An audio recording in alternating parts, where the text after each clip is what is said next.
My first American candy. The first time I saw my father, I thought he'd be a big man. I thought he'd be wearing an elegant suit with thin stripes and a tie with polka dots. I thought he'd have on shiny brown shoes made of leather, like the ones the rich men wore every day, and not only on Sundays and feast days. The men in my town that my grandmother called I signori. The fancy men, with money in their pockets and fine starched hats that they charmingly tipped to the passing women like Grandma when they encountered them walking by.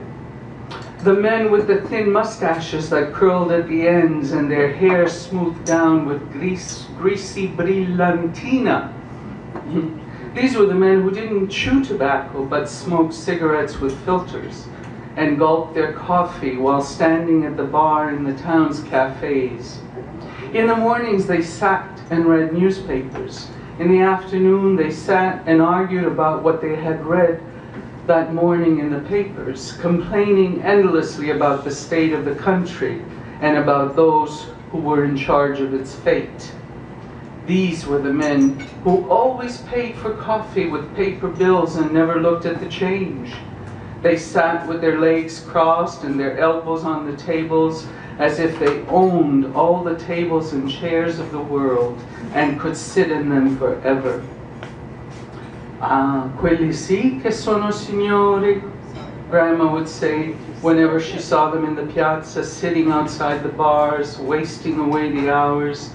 She stared with envy whenever they paraded beside their tittering women on the bridge over the River Leary on Sunday afternoons, back and forth, as if they hadn't a care in the world, as if life were only a slow walk beside a young, pretty, giggling girl on a Sunday afternoon. I thought my father would be like those men. My handsome father would be strong, rich, romantic, tall, and when we would meet, I imagined he would seize my mother into his embrace, and their lips would connect in the longest and warmest kiss ever kissed by anyone. And when the kiss was done, he would turn to my sister and me, reach into his pockets and scoop out sweet, delicious candies that would spill from his hands like lumps of gold. I couldn't wait to meet the man who was my father, waiting for me in America, with his pockets full of sugar, in his shiny new brown shoes, sitting in his big red Cadillac. A Cadillac car like the ones we saw in the American movies, with the long pointy fins and the great big doors with silver handles and white seats. We would sit in the big Cadillac car eating candies, and he'd drive us to the house with the refrigerator, the television, the electric stove. That's the way it would be. Then my father would take us to the American store with the big windows and the moving stairs, and he'd buy dresses with matching shoes, and he'd buy Mama a fur coat and a hat, and she would wear gloves to match her purse, and my sister and I would wear gloves too. That's the way it would be in America. But my father was not a big man. He was not big at all. He did not have a mustache. He didn't wear a fancy suit or tie. He was just a man. Not short or tall, just an ordinary man with black hair neatly combed, a hint of brillantina smoothing down his hair. His shoes didn't shine, and they were well used. He wore a white shirt tucked into plain gray pants, and a pack of cigarettes stuck out of his shirt pocket. He didn't look like the fancy men at all. I remember only that his hands had long, fine fingers and his nails cut short. His young face was beardless, his eyes dark and a little sad, with the corners down and the lids heavy. I remember wondering why his eyes looked so sad. Maybe he was born with sad eyes, the way I was born with the mole on my neck.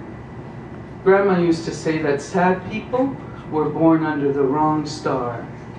Maybe my father was one of those who had chosen the wrong star. All I know is he lived Another 23 years and his eyes did not change, and he never once drove a red Cadillac car. The first night I saw him, it was a hot night in June 1960. He waited in a crowd gathered at Union Station, Toronto. My sister and I holding on to Mama's skirt as she lugged our 2 suitcases down steep stairs. That night the train station was a marketplace, although there was nothing to buy, only groups of tired, noisy people scattering. People whose faces looked familiar, something in the shape, the color, the texture of skin, all too familiar. Something about the scent that hung in the air. Intimate, stifling. I looked around. We'd made it. His walk toward us was slow, as if one of his legs was heavy to lift. He stopped a distance away and stared at my mother. He seemed unsure what to do. He continued towards us, and when he reached her, he froze. My sister's eager voice broke the silence. "Hey, e tu chi sei?" My father went down on one knee to where his sad eyes fell into my sister's stare. "Sono tuo papà." Martha didn't care. "E le caramelle? Dove sono le caramelle?" He had remembered the candies.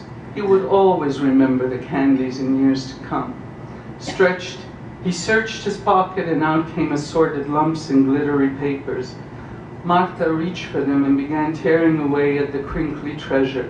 It was then my father turned to me. He stood and searched the other pocket.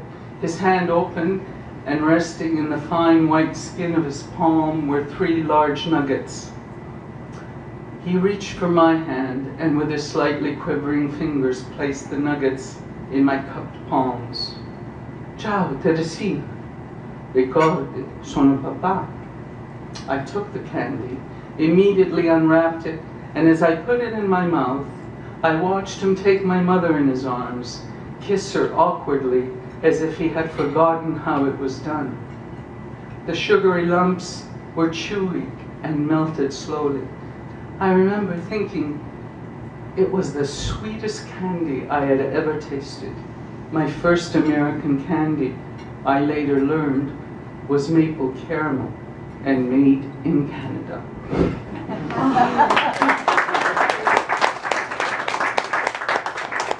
Thank you so much.